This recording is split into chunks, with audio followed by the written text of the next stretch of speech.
Hi everyone, I'm back to make another video.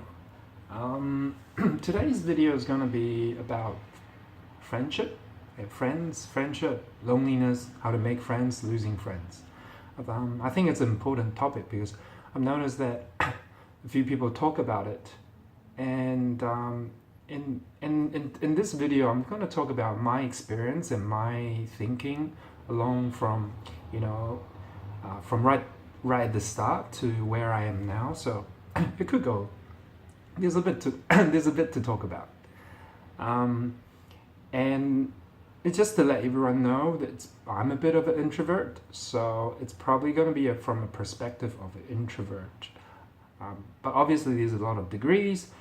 There's different types of people. You may be an introvert or extrovert. And you could be also at different stages of your, chronic pain. So I don't know if this video will help people. I hope this video will help people by learning what I'm happy to I want to share and what I've learned from my journey.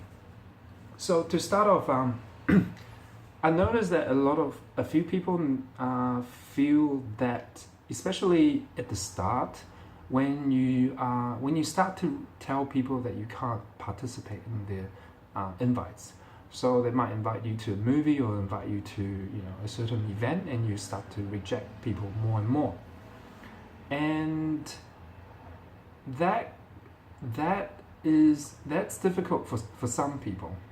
Assuming that's because they cling to their ideology that they are a particular type of person.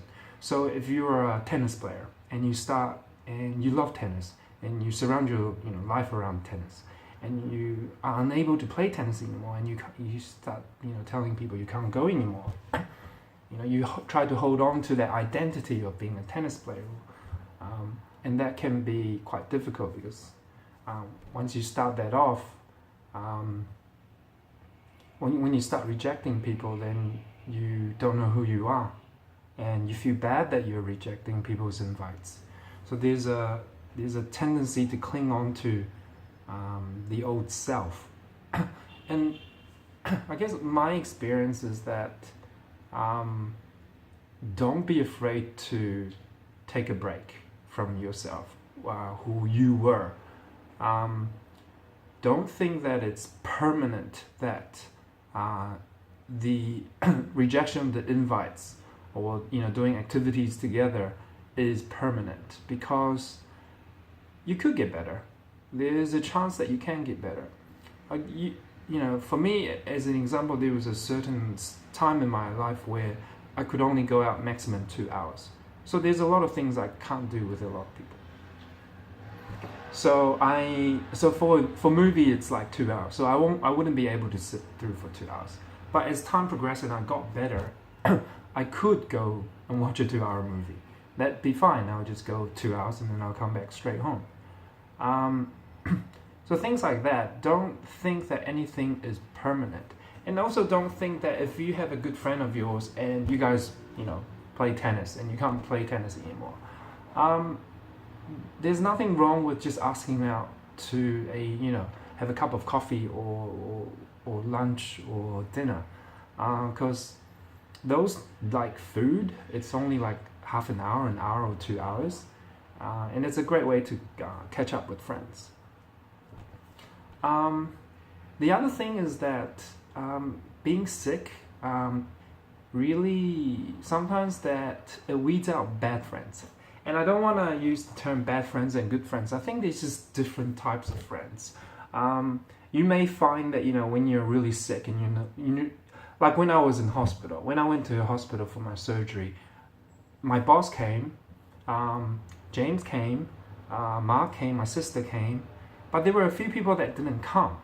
And it was natural in a way for me to judge them, saying that, okay, so these are my good friends and these are my good friends. But I think it's not healthy to think that way. I think it's more healthy to think people want different things from friendships. Yeah. And also I noticed that those people that have family members that are ill, or they are ill themselves, they send me messages. When I'm lying, because I lie down a lot. They'll send messages, asking how you are and how everything is going. When you meet up with them, they're friends that are really happy to talk about your pain. And then there are friends that just don't want to talk about it. There's like activity friends. So I think it's healthy to have a variety of different types of friends, and just be aware of that. And for me personally, I realized that because since I got injured, it's more about quality of friends. So it becomes quality over quantity, because I can't go out as much. But it just becomes you develop a deeper friendship with someone, instead of with more people than having lots of acquaintances and that are half friends. So I think it's a good trade-off, maybe because for an introvert, but yeah, I don't think, yeah, I think it's fine. I think it's better to have closer friends. And yeah, one of my friends, I think it was a year ago, she was an extrovert, and she messaged me, and she doesn't have chronic pain, but I think she tore her ligament, her knee ligament, in her knee, and she didn't know why she was depressed. She messaged me, "Why am I depressed? I'm so sad, and I don't know what's going on with me." And she didn't tell me much, but I knew that she was injured, and I kind of linked the two together, and I I tried, I took a guess, and I asked her, "Are you upset because that you're unable to go out anymore?" Because she's a social butterfly, she knows everyone, and because of her injury, she plays netball, and because of her injury, she wasn't able to go out a lot, and I assume that was what was getting to her. She didn't know what was wrong, but I told her, I think it's because you are so clinged on to your friends, and you start to reject these invites, and then you can't do things with your friends, and like she's such an extrovert, like she just hates being at home, right? And then I told her that what I've learned from, I don't know if I shared with you guys before, I told her a idea, I don't know how to say it, an idea that if someone told me once that it's okay to take a break from life, so that you can walk a longer road further down the track. And I think that's really important, and that's what I told her, that we live 30, 40, 50, 60, 70, 80 years, 90 years of human lives, right? It's okay to maybe take a break every quarter, say take 6 months off, or financially, if you're financially capable. But it's okay to take breaks. It's okay to take breaks and then get better, and then so that you can have a better quality of life further down the track. I think that's important, and that's what I told her. Like, it's okay to take a break for 3 months, 6 months, even a year, for her ligament or tendon to heal up. Your friends will still be there. If they are the friends that you still want afterwards, then they will still be there.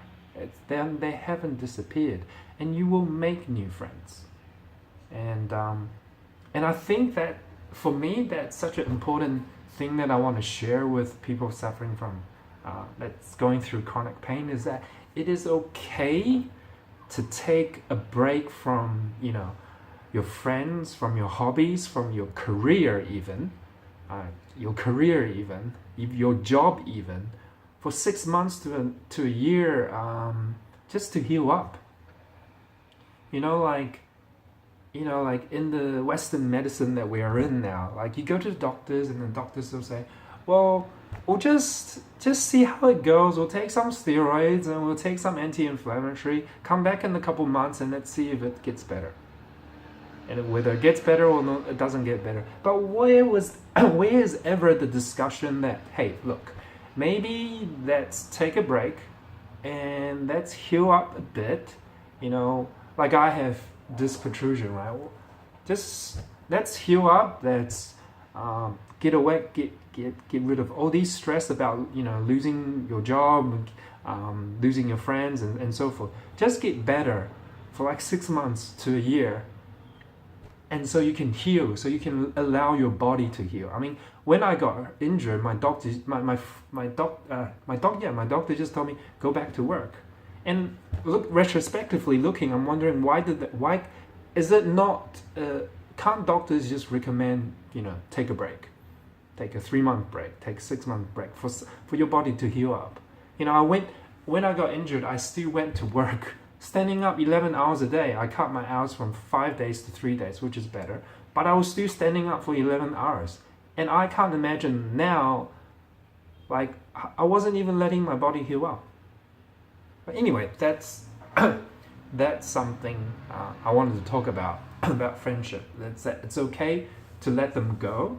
You might find quality friends this way, and it's okay to lose them because your health is most important, and you can come back to them later on.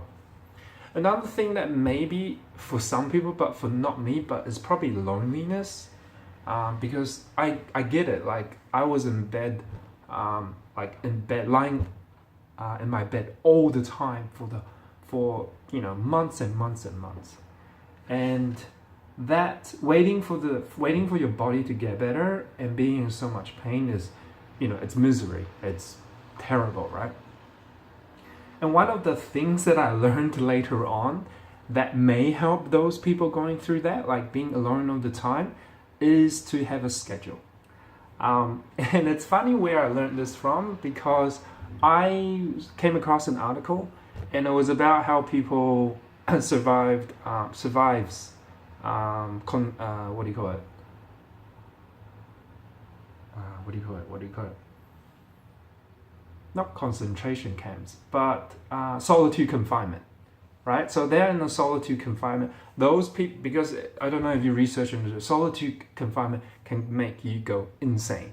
And that is really, really similar to what chronic pain is, because you are shackled by the pain to your bed or to wherever you are.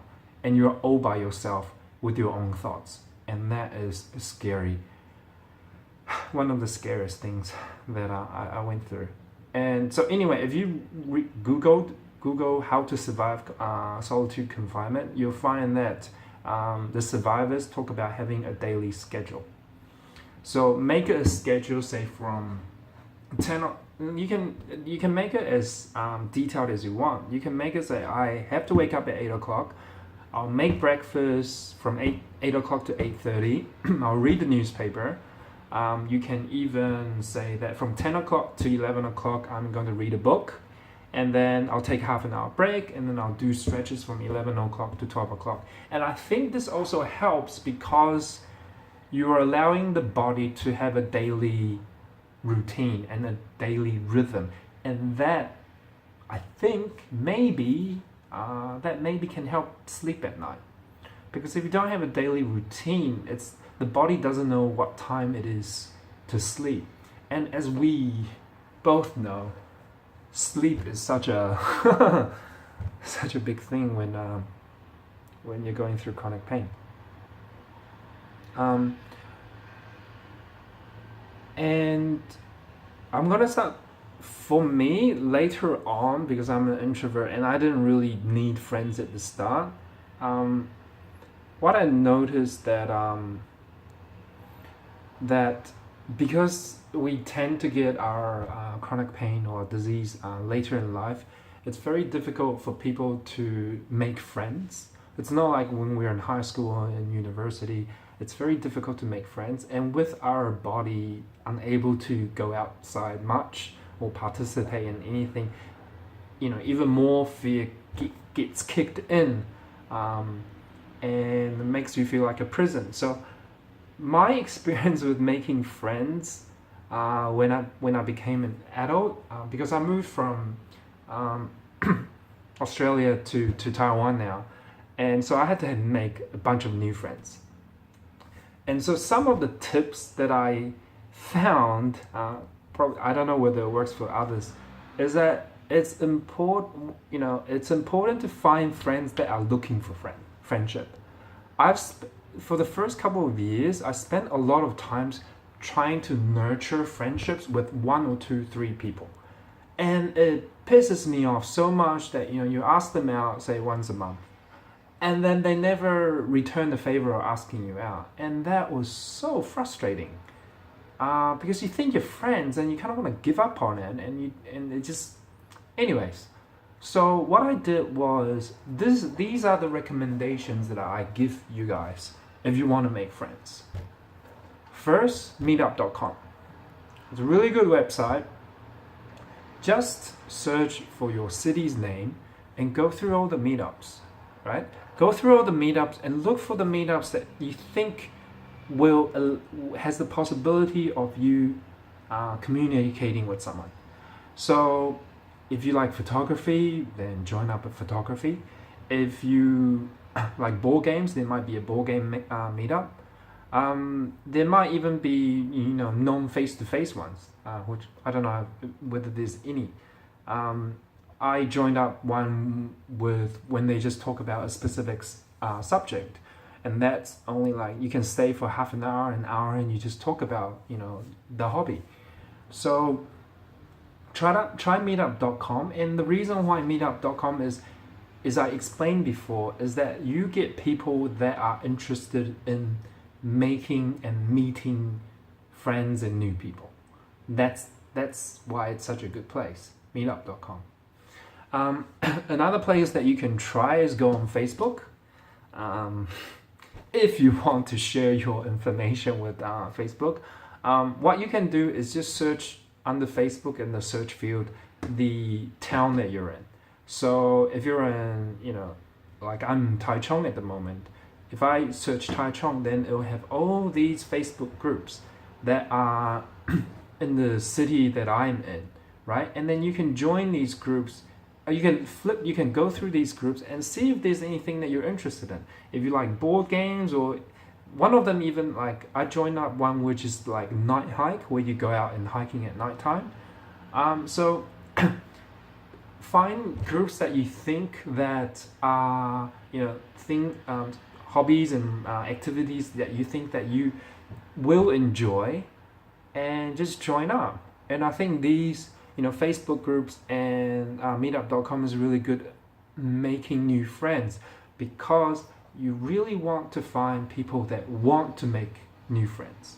It makes it 5,000 times easier to make friends. And after you get the contact, what I started to do was, just because being in pain and you have your time limit, just as I said before, ask them out for coffee, ask them out for breakfast, lunch, dinner, because everyone has to eat, and everyone has to eat. That's it. And what was great about breakfast, lunch, dinner is, especially dinner, lunch is good because lunch is normally half an hour to an hour, and you can get out. Dinner sometimes will take a bit longer, but the great thing about dinner is that you can do it during the weekdays. I noticed that I started to realize that I don't ask people out during the weekends, because everyone's already got plans, but no one really has plans during the weekday. They come home, they eat, and they go watch Game of Thrones or do whatever they do. So dinner is such an easy thing for someone to say yes to, especially Monday to maybe Monday to Thursday. Friday they might be heading out. So give that a try. Facebook, meetup, invite people for food. And what's even great about what I do is that what I mean is that after you have your dinner conversation, you talk to them and you ask them, how they're going, and you just, you learn something new about them. And then later on, when I browse the internet, if there's something relevant to them, then I'll send them, links about it. Of course, I try not to bombard them with too much links. But like if you haven't talked to them in, say, a week or two, you can send them a link. It's not intrusive, asking them, hey, what's up? How's it going? you can send a link. They might say haha, and then you can go like, oh, so how have you been? Oh, we haven't caught up in a while. Let's grab a cup of coffee or something. So these are my tips. What else is there to talk about? The other thing, just a minor thing, is that I noticed that, for me personally, when I get my flare-ups, I could be in bed for, a month, 2 months, upwards to 4 months. And when you become, when you lose that social interaction, it really needs, and really needs practice. What to talk to people about, how to talk to people, how to read people, to become a good communicator, and hence a good friend. So it's important to get that going. Maybe because I'm an introvert. So it's important for me to get that going. So just be aware of that, because I notice that some people feel like they don't know how to talk to people anymore. There's one thing that I notice some people talk about is that all they do, especially at the start, during the first year or 2 year, maybe I'm assuming first year or 2 year, all they talk about is their pain, and they don't know when to stop talking about their pain, and they feel terrible about talking to family and friends about their pain, and they don't know what to do because people are giving them. And it's kind of funny because some people will talk about their pain, and then whoever their friends or their family who are healthy would say that, oh, you'll be all right, oh, toughen up, you'll be fine, and they get offended by what their family and friends say.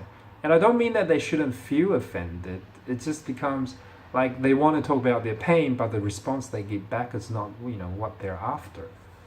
And I guess I personally don't have that problem about talking about my pain, because I don't really feel like I need to talk about my pain, or my condition. The advice I would give is to look for a therapist.